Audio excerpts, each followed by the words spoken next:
Okay, the next thing we want to talk about is emotional support. Um, Lots of things to consider here for the nurse, the patient, and the parents. Remember, we're dealing with our pediatric population, and they like to deny or hide that they have a disease. They don't want to be viewed as different from anybody else. Communication is a must between all parties, and it's up to us as a nurse to start that and to make sure that the parents are always aware of what needs to be communicated. Again, diabetes is a chronic disease. It's going to require daily management.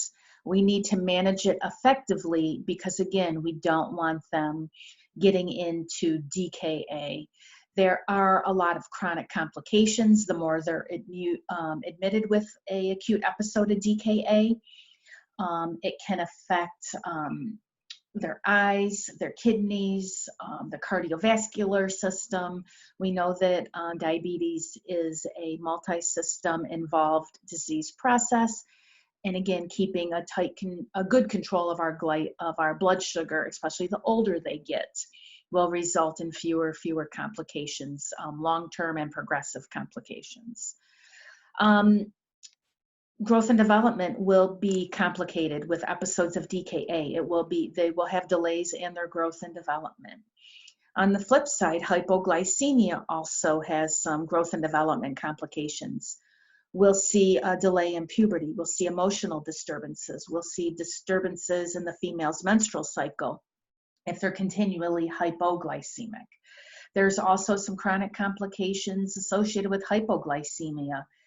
If their blood sugar is too low, it's going to affect the kidneys, it's going to affect neuropathy, peripheral vascular disease. So again, a nice balance of that blood glucose level, keeping it in that normal range. There are support groups, there are summer camps for these kids. One of the first things we have to do upon diagnosis is assess the family's strengths and limitations. What's going on in the home? Do both parents work? Is it a single parent? Are they working? What hours? Again, if we've got one or both parents working 12-hour shifts, who's involved in the child's care?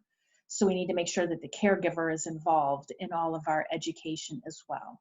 We need to look at the child's usual daily schedule. Does it vary? Does it look the same on the weekend? Or are they getting up at 7 o'clock during the week for school and getting up at noon? Remember, we talked about consistent meals, consistent administration of medication. So we need to take a look at their schedule. Does the child have health insurance? What does it cover for a diabetic patient? Those things are going to need to be addressed. Are there any cognitive, behavioral, motor, or visual problems that coexist with this condition? If there are, those things need to be addressed as well. And then any other family stressors coexisting with this diagnosis. What else is going on in the family that could affect the outcome for this child? We need to make sure that we are looking at all of that. All right, the next thing that we're going to talk about is DKA.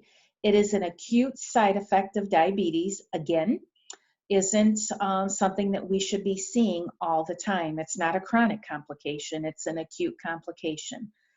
Approximately 29 set of new onset cases of type 1, they come in because they're in DKA.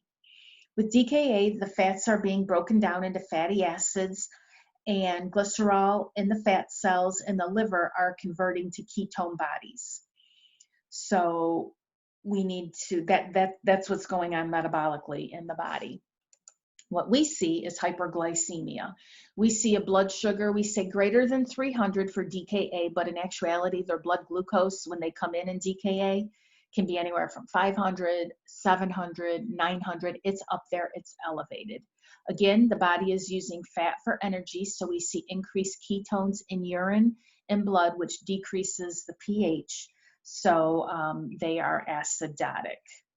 We'll also see, and again, hyperglycemia causes any reason insulin is off in the body. We talked about the stressors. Are they more active? Is it a different season? Are they more active in the summer than they are in the winter? What changed? Did they have a growth spurt? Is their insulin not meeting the demand of the body? DKA is rapid onset and it does have a high mortality rate. Causes, kind of talked about this already, insufficient insulin due to inappropriate dose. Is there a stressor going on? Has there been a trauma? Did they need surgery?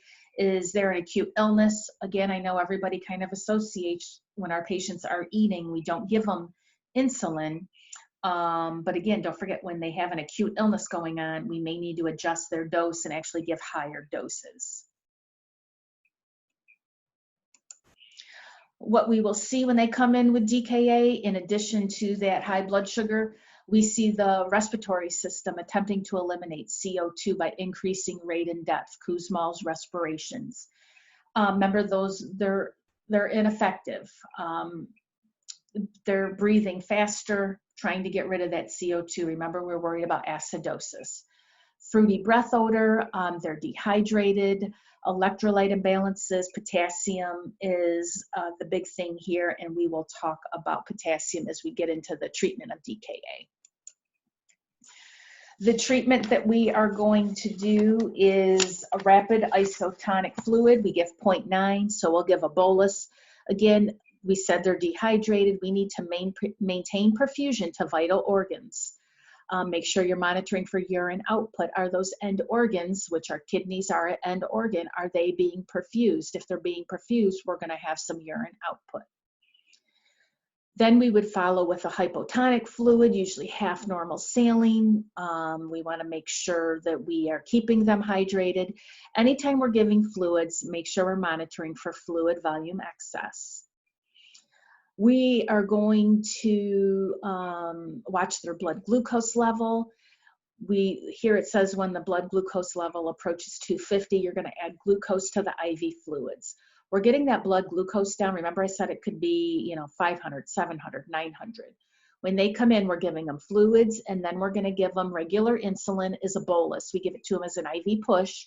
We give 0.1 unit per kg as an IV push, and then we follow with continuous infusion of regular insulin, 0.1 unit per kg per hour. So they come in, we're going to give them a fluid bolus, we're going to give them IV push insulin. Once that rapid reinfusion is done, we're going to put them on half normal saline, and then they're going to have a continuous insulin drip. Anytime we're bolusing somebody with insulin through the IV and putting them on an insulin drip, we need to monitor glucose levels closely. We are at least at a minimum checking them every hour. And then when we see it approaching the 250 mark, we want to add some glucose. We don't want to bottom them out too quickly. If we get them from 900 down to 120 quickly, we're going to see some cerebral edema with that drastic change in the serum osmolality. So make sure you're watching that and throwing some glucose in. In addition to that glucose level, we need to monitor potassium levels. Initially, potassium will be elevated with the insulin therapy. The potassium will shift into the cell. So we need to make sure we're monitoring hypokalemia. Again, if that potassium is low, we got to give them some potassium supplementation. And don't forget, in one of our, I think the lecture from yesterday, I kept talking about making sure the urine output is adequate before giving potassium. We need good functioning kidneys before we can supplement potassium. So make sure you're checking out your BUN and your creat. We also, if they're severely acidotic, so a pH less than 7, we may give them a slow IV infusion of sodium bicarb. Again, make sure you're monitoring potassium, because correction of acidosis that occurs too quickly may also lead to hypokalemia. So potassium is the other big one here. All right, you guys, I think that's the end of our diabetes lecture. Let me know if you have any questions.